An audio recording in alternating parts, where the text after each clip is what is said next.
The day I married Daniel, everyone told me how lucky I was. He was successful, thoughtful, and came from one of the most respected families in the city. His mother, Victoria, hugged me warmly at the wedding and whispered, "You're a daughter to me now." I believed her. My father, Richard, owned a manufacturing company he had built from nothing over 30 years. It wasn't glamorous, but it was honest work. He often said, "A business survives because of trust, not profits." Growing up, I spent summers helping in the office. Every employee knew my name, and many had watched me grow from a shy teenager into a confident woman. After the wedding, Victoria frequently praised my father's company. "It's such a wonderful family business," she'd say. "You should let more capable people help Richard. He works too hard." At first, it sounded caring. Then came the recommendations. My friend's nephew just graduated.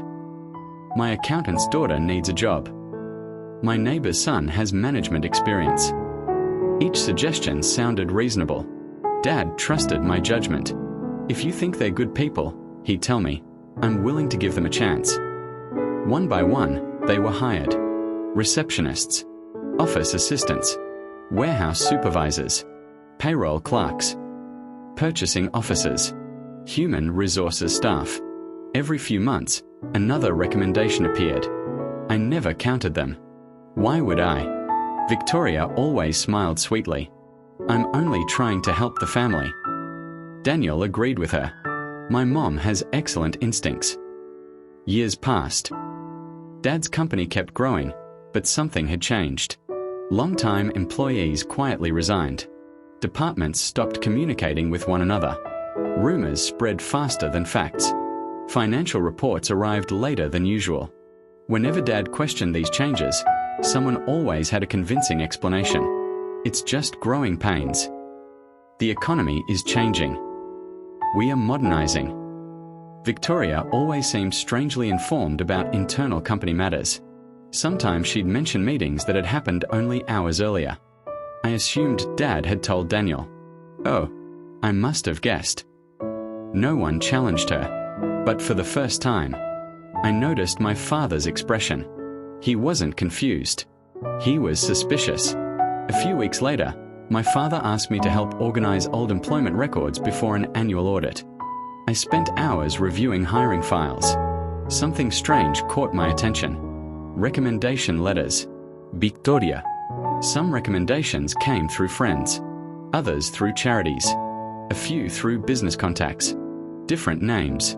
Same origin. Curious, I created a spreadsheet. 27 employees. 27 people connected, directly or indirectly, to my mother-in-law. My hands started shaking. I showed Dad. He stared at the screen without speaking. "There has to be an explanation," I whispered. "There better be." That evening, I confronted Daniel. He barely looked surprised. "They're just employees." 27 employees. My mother likes helping people. She placed people in every major department. So, how did she know confidential business decisions before we announced them? Daniel's silence answered more than his words ever could. The following week, Dad hired an independent consulting firm to review company operations. They discovered something disturbing. Confidential strategies had repeatedly reached competitors. Internal promotions had been quietly manipulated. Several trusted employees had been pressured into resigning. Nothing illegal had been proven, but the pattern was undeniable. Someone had built influence from inside. When Victoria learned about the investigation, she became furious. "I've done nothing except help this family." Dad calmly replied, "Families don't secretly build networks inside each other's companies." Daniel defended his mother. I defended my father. That argument lasted 6 exhausting hours.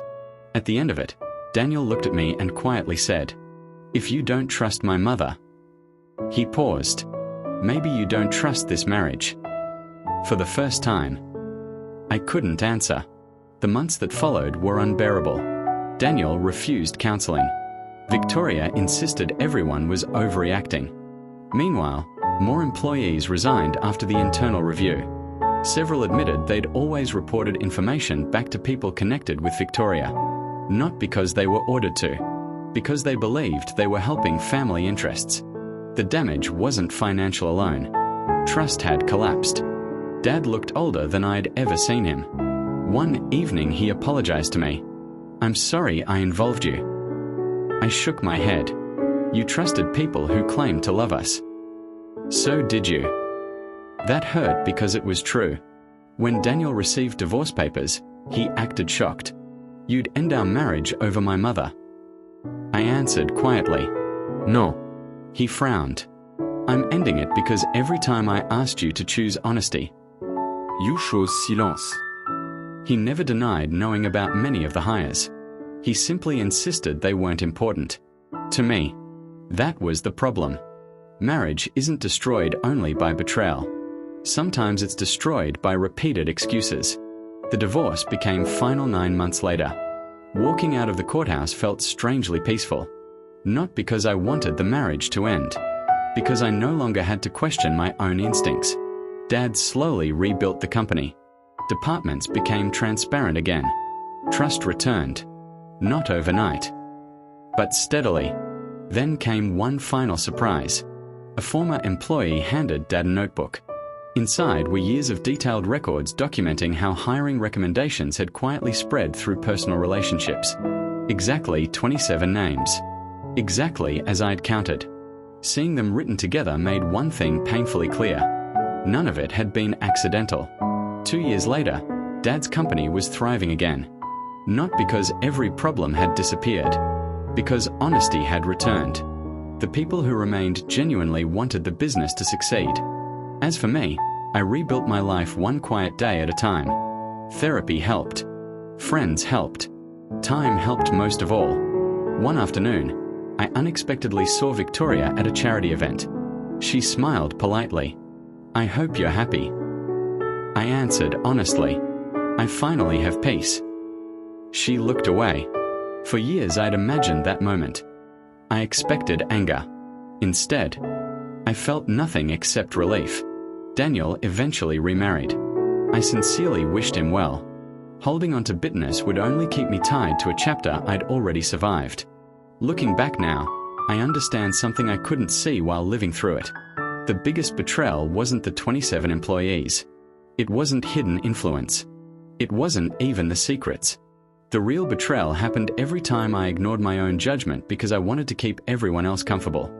My father once told me that businesses survive because of trust. Years later, I discovered marriages survive the same way. Without honesty, loyalty becomes performance. Without transparency, love becomes suspicion.